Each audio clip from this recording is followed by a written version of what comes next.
Hello, good afternoon, good evening. Good morning, wherever you're watching from. I know that they're all over the place. There are different time zones, right? So maybe we are having here almost 3 p.m. in ET in Miramar, Florida.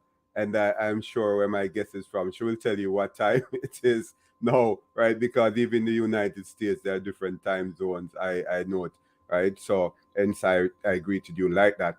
But I'll be talking to a very special person this morning, evening, this tonight, this afternoon, as I said, and she's gonna be telling you about the experiences that she has been having as it relates to her disability, and not only that, she's gonna be talking about her work as an artist and other things about her. She's a fascinating person despite her disability, and it goes to reason that no matter what your adversities are, no matter what your disability, be it physical, emotional disability, any type of disability, you can survive, you can be successful, you can endure whatever you are going through. And this is what we do, I do, and Canute Exploration, your topic in the podcast.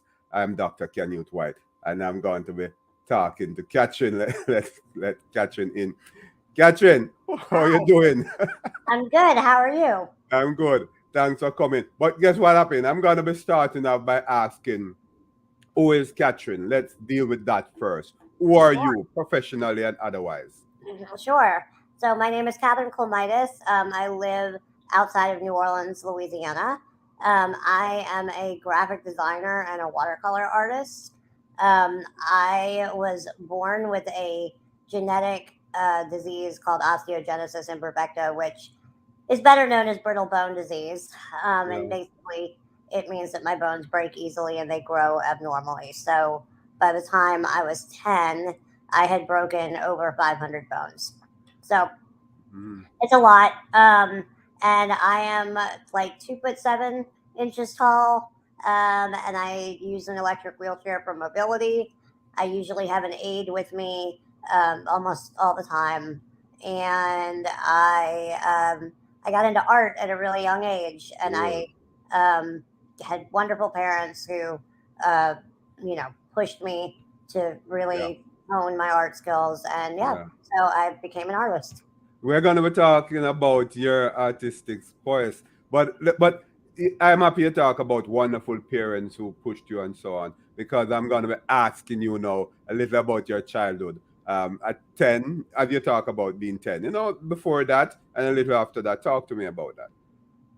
Sure. So I grew up with two parents who were veterinarians, um, and so and also my grandfather is an MD. He's a Okay. doctor also, Mm. and so I grew up around medicine, which is Oh, great when you break a lot of bones. yeah. It's very convenient to have some doctors around, and so my parents they own their own businesses, they own Mhm. their own practices, and so I also grew up around that, around running Cool. a small business. And so they like for them going to college was never not an option. Okay. Like Yeah. I Yeah. was Yeah. always going to college. I was always going to be doing well in Mm. school, and I was always going to be doing everything I could to become a citizen in the community.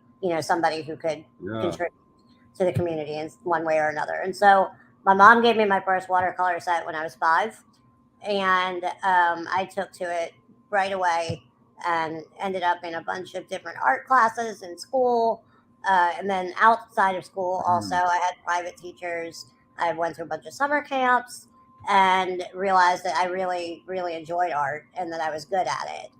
And so at some point, I would go to the office with my parents on the Yeah. weekends, and I would start painting the animals that would come through while they were waiting on my parents. Okay. And I know, well, at some point, the clients started paying me to do it, when I Mm. was 11, 12, 13. And so as a teenager, I was already making money doing that. Wow. Right. Well, if I wasn't hooked before, I mean, I was Yeah. hooked at that point, right? And so at that point, my mom got me uh, private lessons with a college professor, Yeah. and I started Mhm. learning on a college level at 13. So at that point, that's kind of when I transitioned from hobby into Yeah. career, you know, and Oh, yeah, I yeah, love that though. I mean, it's so fascinating. Your childhood, despite the challenges, was you were growing into a profession as well, right? And that's yeah, amazing. yeah, yeah. And, I went to a mainstream school with people, with kids that did not have physical disabilities. And so when I couldn't go out and do the things they were doing, like playing Okay. soccer and Cool. sports and all kinds of stuff, I could do art instead. And that, Yeah. that worked for me. Oh, I love that. I love that. Explain the disorder that you have, the challenges that you have, brittle bone disease. Explain that to Yeah. us. So osteogenesis imperfecta, as I said, it's a problem with collagen, which is the material that makes up your bones and your skin, and like the linings of your organs. And it it's basically that I can't absorb calcium. I mean, it's more Okay. complicated than that, but that's the Yeah. that's the simple version. Um, Yeah. and so my bones are really soft. So like your bones on an X-ray look Yeah. white, right? Well, my bones look gray because they're not as solid as Mm. yours, and so they break easily. Like I can sneeze and break a rib. I do it relatively often, um, and they don't grow. So as I said, I'm only 2'7". People ask me a lot if it hurts. Yes, it definitely 100% still hurts. But the Oh, plus side is that because I don't have as much bone as somebody else, yeah. there's not as much there to heal, and so Okay. I heal really quickly. So if I break a rib, I can heal a rib in like a week. It's a much quicker process. Yeah. So yeah, and there are some other things that go along with it. Like a lot of people with this disease have some heart issues, and there's hearing loss and um, Oh. stomach issues. Sometimes it just depends on the person. Oh, it depends on the person. Yeah, Okay. Hmm. Okay. But I'm happy that you're going through this, but you're going through it with a sense of um coping. Yeah. yeah. Let's use that word, and I'm happy that you're doing that. And your skills, the skills that you have, be it natural or learned, it will help you to talk to someone else. You're a motivational speaker. Perhaps I should talk to you about that. And who do you talk with? Well, lately I've been on a few different podcasts. I have spoken to a few local women's groups, some Rotary clubs, things like that. I like to go speak to students, especially med students, because they don't get to see someone like me very Oh, often, and yeah, I think that's a really valuable resource for them, yeah. especially going into the medical field. And I say med students, but I mean any type Else, of yeah. medical Mhm. professional, going into the medical field. I also like to speak with educators because I Okay. am a very big proponent of school inclusion and including kids with disabilities in regular mainstream schools. So, and I realize, you can't always include everyone and everything. Like Yeah, I could never do PE, yeah, obviously, but I was included in all of my other classes. yeah, So, and there's probably some kids that can't necessarily be included in other classes, but they could be included in PE. yeah, And I think the more you mix that, the better off the kids with the disability is, but also the other kids are better off yeah, because they learn how to be around someone that's different. yeah, You yeah. know, Well, True. Yeah, you're right. yeah, Yeah, and that serves them well going into adulthood. yeah. So yeah, that I, those I, are kind of my three groups. I like that. And you talk much about inclusion. And my thing, are you doing research or planning on doing research that could facilitate inclusion of persons with disability into the school system? I wouldn't call it research. I mean, Okay, I go and just speak to different groups and right. give my experience, because Yeah. I did have a really good inclusive experience. Yeah. Um, and that's partly because I had really good parents that insisted on it. Um, so that helped a lot. But I think when schools hear, educators, people in charge Yeah. hear that it is possible, they're more likely to try. Yeah. And so I think hearing about a positive experience, Yeah. because honestly, like, in the Yeah. news in general, everything is negative.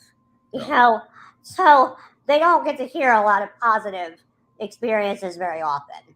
So when Yeah. they get to hear one, that makes them want to make the effort to try. Cool.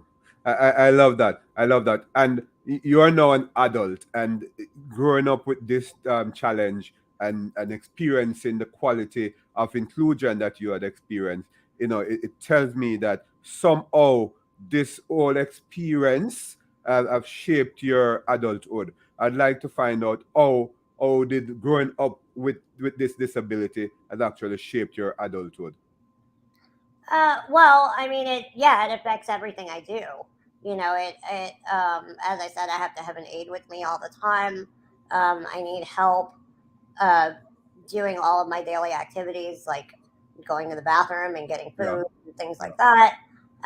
So it's definitely shaped the way my adult life has happened, Yeah.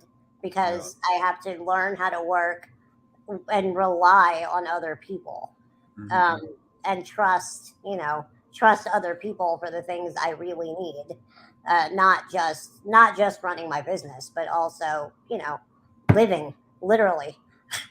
Yeah. um, so yeah, so that has definitely shaped my adulthood. And then I people have those cliche sayings like the sky's the limit and you can do anything you set your mind to, which is true to an extent.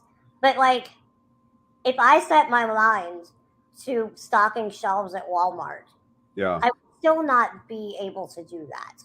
Right. Like, Okay. Mhm. I am limited in what Yeah. I can do, and that's okay. Everybody has Of limitations, course. Yes. Trust me. Yeah. physical or mental or whatever. Um, but I had to find something that would I could make support me financially. Yeah. That I could contribute to society, and that I could actually be a for not it's not a great term, but a useful member. In Exactly. Right. That's important when you said that everybody has a disability limitation, so to right, speak. Because yeah, as much as I am here as being appeared capable and able, I still have my limitations. right, Right? I still have my limitations. So you're right. We all have some sort of limitations. right. I'm not somebody who says you need to hire me just because I'm in a wheelchair and it Yeah. makes your company diverse. I don't think that's true at all. I Yeah. think you should hire somebody because they're the right person for the job. Okay. Right. And if they happen to be in a wheelchair, then you need to find a way to make that work. Yeah. Yeah. I You agree. know, Yeah. yeah, Yeah. I mean, I love that. You're in business. Let's talk a bit about that because I love to hear about you as a businesswoman. sure. So I own my own art and design business that I run out of my home, called KAK Art and Designs, which are my initials. And yeah, there I am, my paint. Yeah, I that's you. That's you. That's you. You looking Yes, well, Junior. I Yeah. so I lay down to do a lot of my daily activities, like painting and drawing, because it's easier on my back and it's easier on my arm to Yeah. do that. The thing is, though, that life looks very different when you're laying down than when you're sitting up. And Yeah. so I had to learn how to compensate for my angle, Okay. because for a long time everything I drew came out crooked. It just looked off. Yeah. And so, I had a professor that taught me how to fix that problem. Okay. Cool. So that was very helpful. But yeah, I paint. I do graphic design, so like commercial like logos and websites and uh, design for other businesses, things like Wow. that. And then I also have some jewelry designing that I do on the side. Um, but that's not my main thing. My main Okay. thing is watercolor art, and I do a lot of pet portraits. Wow. So those pet portraits I started doing in my parents' office, they've uh, they've continued and Yeah. gotten much better over the last 20 years. Cool.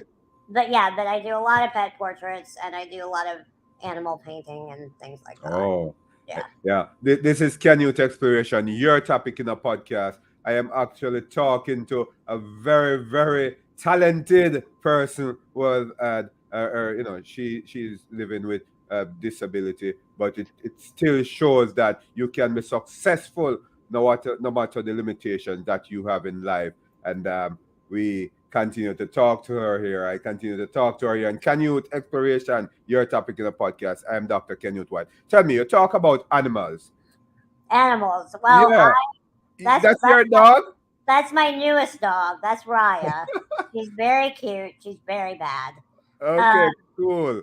yes, she we as I mentioned, I grew up with two parents who were veterinarians. So I mean, I grew up with animals. Like Mm, I've never not had an animal in my life. Um, when I was born, we had four cats, and then it just expanded from there. And I grew up learning how to respect animals, yeah, like all animals, except maybe cockroaches and other bugs.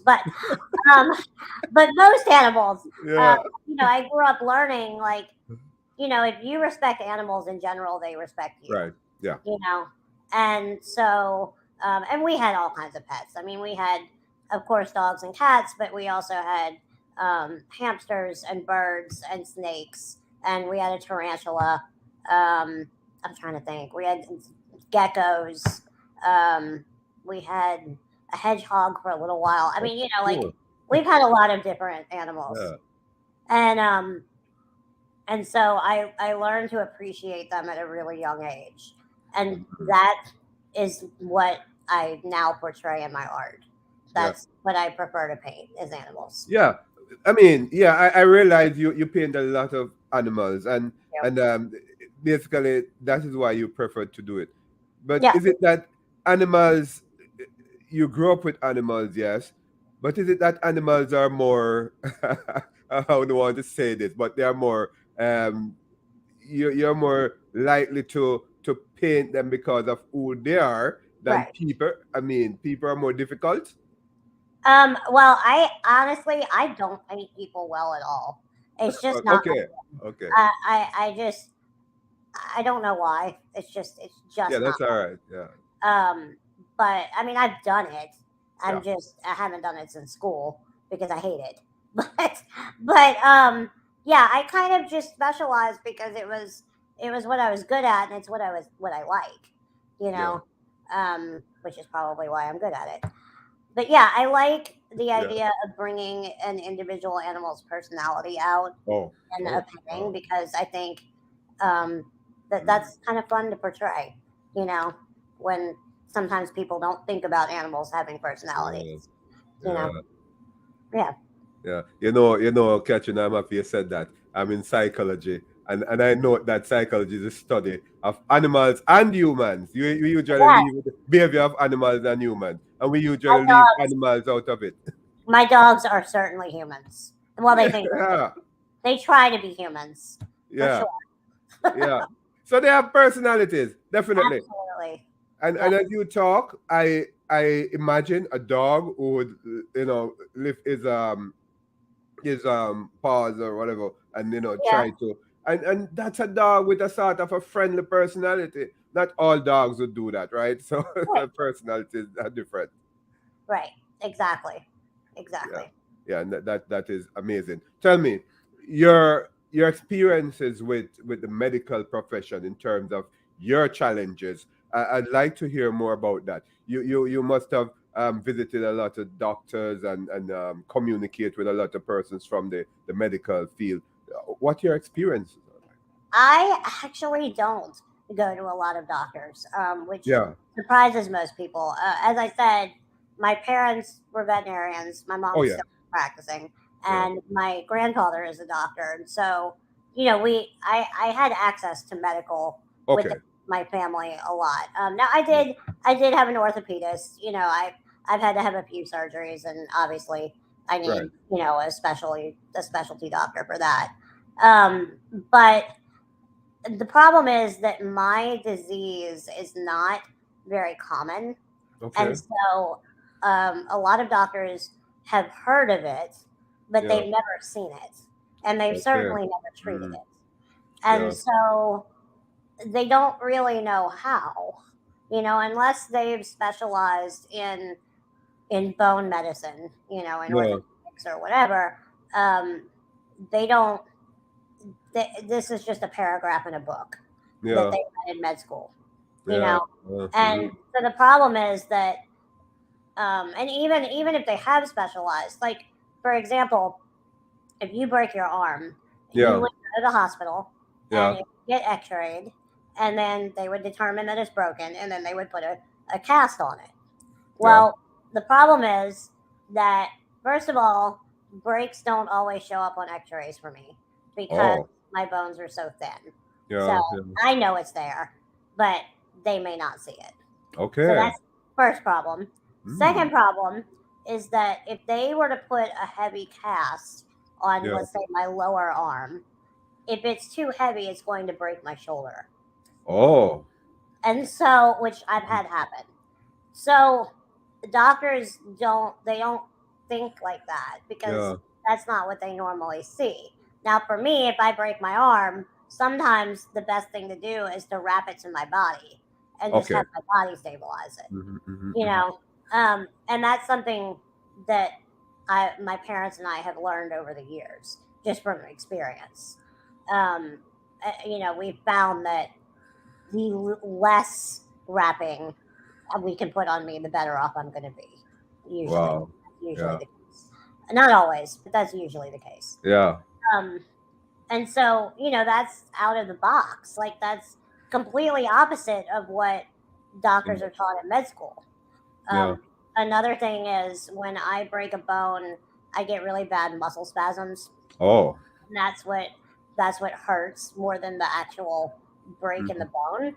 So a lot of times I put hot packs on my Okay. on wherever I'm hurting instead Mhm. of ice because that's what makes me feel better. But Mhm. again, that's not what you're taught. You're taught to Yeah. put ice on the bone. Yeah. Yeah. And so it's just really different. So yeah, I go to the hospital if I feel like it's really bad or I really need an X-ray. But most of the time, I mean, I know it's broken and how bad. Yeah. So I'm doing you this you for know. 33 years. Mhm, But mhm. you Yeah. know, I can tell.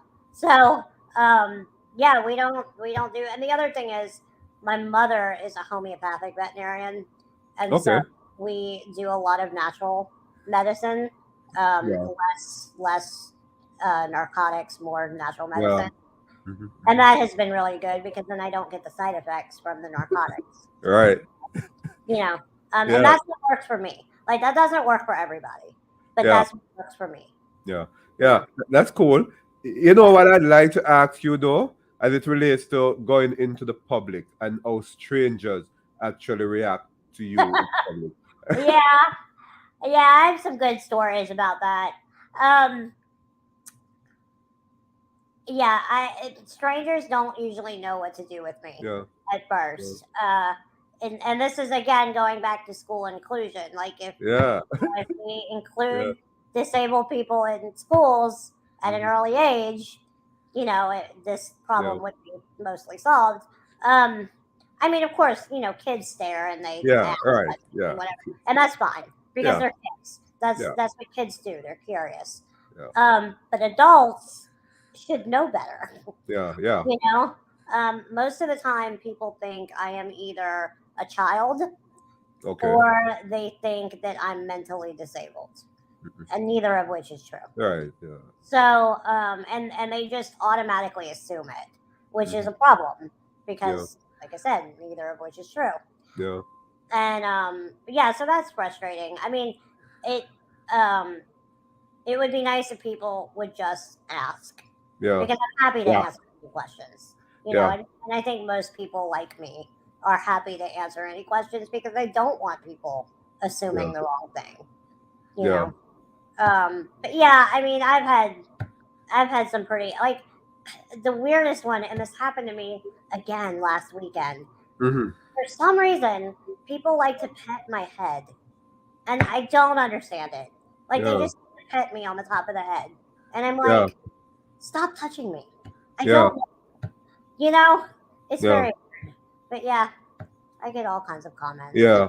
whatever, but it's okay. And Sometimes, huh? go ahead, Catherine. I said sometimes I write them down and then laugh at them later. You Yeah. know, Yeah. You know, I am thinking about education. How can we, well, I'm playing my part here in Can Youth Exploration, just talking to you and hopefully persons like you. But how do you think people can become more educated about this? They're not going to try to find the material, you know. Do you think we can now give them the material? yeah. I mean, listening to podcasts like this. Yeah. I mean, this is why I come on these. Yeah. This is to educate people. Yeah. Um, I think if they would just ask, Yeah. like if I'm in a mall and you want to ask, if you're curious about what I have, just ask me. Yeah. Just ask me a question. I don't mind. I don't bite. You know, Yeah. like, and that's remember that people who may look a little different are still just people. You Yeah. know, and in most, I mean, and of course there's exceptions to this, but Yeah. in most cases, they're happy to just talk to you. Right. You You know, know, before we wrap up though, I just want you to, let's look at this scenario. You and I, we're in public, and I see you and I say, "Hey, how are you doing? What's wrong with you? What's going on?" Tell me what you'll say to me. what I would say to you is I'm doing well, hopefully. Thank you. And I have a condition called Osteogenesis Imperfecta, and it means I break bones a lot. And I was just born this way.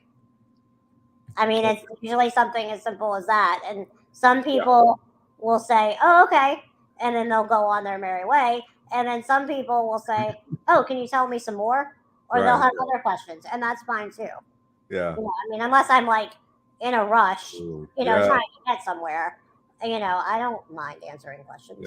I think that's ideal though to ask. And I'm saying here in Can Youth Exploration, even with the challenge that Catherine is having, or any other disability anybody has, ask, don't assume, because you might Right. not be aware of what's going on or educated enough about what you're seeing. So ask instead of making assumptions. The other thing I would say too, real quick before we get off, Yeah. is ask the person with the disability, not the person with them.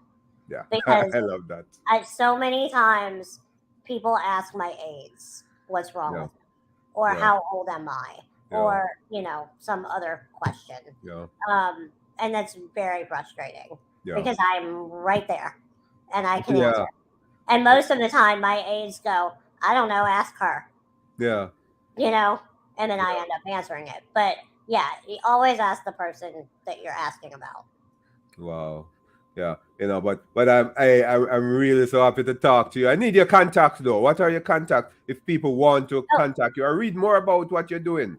yes. So I am on Facebook and Instagram, and you can follow me there. And then my website is KAK Art NOLA, which is New Orleans, Louisiana.com. And you can I have an Etsy store. You can get to that from my website. And all my social media is on there as well. So yeah. Yeah. And the links, the website and the Instagram link will be on our description, the Right. description of this episode, so that people can find out more about you, what you're doing, and Perfect. the disorder. Right? Perfect. Yep. Hey, it's nice to have you, Catherine. Nice to be talking with you, Thank you. and keep doing what you're doing. I'm encouraged by what you're doing as well. Oh, well, good. I'm glad to hear that. All right.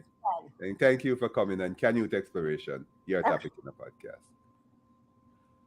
So that was Katherine. You heard her. She has been a shining light. Her website is running across the screen here. If you're watching on our channel, YouTube channel, that's www.kakartnola.com, and see what she's doing.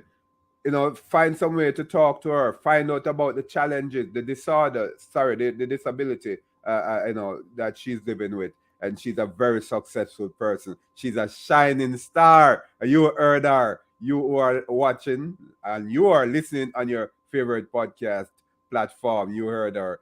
Continue to listen to Can Youth Exploration, your topic in a podcast. I will talk to you. I will see you next time.